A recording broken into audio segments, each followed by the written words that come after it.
നമ്മൾ ഒരുപാട് പ്രൊഡക്ട്സ് നമ്മുടെ ഫേസിൽ യൂസ് ചെയ്യുന്നുണ്ട്. അപ്പോൾ അതിലും ഈ ക്യാൻസർ ഉണ്ടാവാനുള്ള സാധ്യത ഉണ്ടോ? ഉണ്ടായിരിക്കും.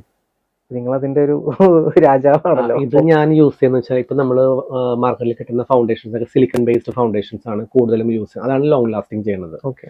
അപ്പൊ അതിൽ ചില കണ്ടൻസ് ഉണ്ടായിരിക്കാം. ഞാൻ അത്ര ഡീറ്റെയിൽ ആയിട്ടാണ് പോയിട്ടില്ല അതിലോട്ട്. സേഫ് ആയിട്ട് നമുക്ക് ഏത് പ്രൊഡക്റ്റ് എടുക്കാം എന്ന് ചോദിച്ചു കഴിഞ്ഞാൽ ഇപ്പൊ കുറെ പ്രൊഡക്ട്സ് കിട്ടുന്നുണ്ട്. ലൈക്ക് എന്താണ് പറയുന്നത്, വെജ്, പിന്നെ എന്താണ് ക്രുവൽറ്റി ഫ്രീ, അങ്ങനെ കുറെ പ്രൊഡക്ട്സ് വരുന്നുണ്ട് ഫൗണ്ടേഷൻസ് ഒക്കെ ആണെങ്കിൽ.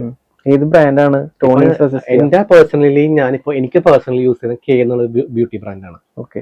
എന്റെ പേഴ്സണലി. പക്ഷെ ഈ സാധനം നമുക്ക് എന്താ പറയാ ഷൂട്ടിനോ ബ്രൈഡിനോ ചെയ്യാൻ പറ്റില്ല, ലോങ് ലാസ്റ്റിംഗ് അല്ല. ഇപ്പൊ ഞാൻ യൂസ് ചെയ്യുന്ന എല്ലാ പ്രൊഡക്ട്സും പുറത്തുനിന്ന് വരുന്നത് ഇമ്പോർട്ടഡ് ബ്രാൻഡ്സ് ആണ് യൂസ് ചെയ്യുന്നത്. എസ്റ്റേ ലോഡർ, ഷാർലറ്റ് ടിൽബറി, അങ്ങനെ ഇന്റർനാഷണൽ ബ്രാൻഡ്സ് ആണ്.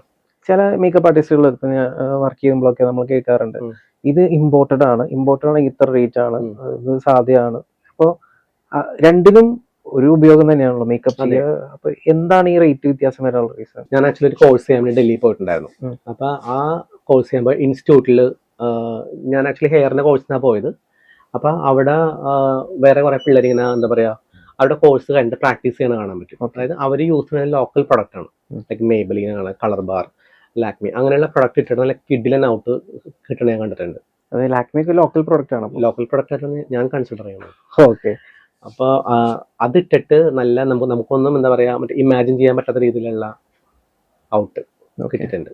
അപ്പൊ ആക്ച്വലി നമ്മളുടെ യൂസ് ചെയ്യുന്ന ലൈക്ക് ഫൗണ്ടേഷൻ പ്രൊഡക്റ്റിലല്ല കാര്യമുള്ളത്, ടെക്നിക്സിലാണ് കാര്യമുള്ളത്.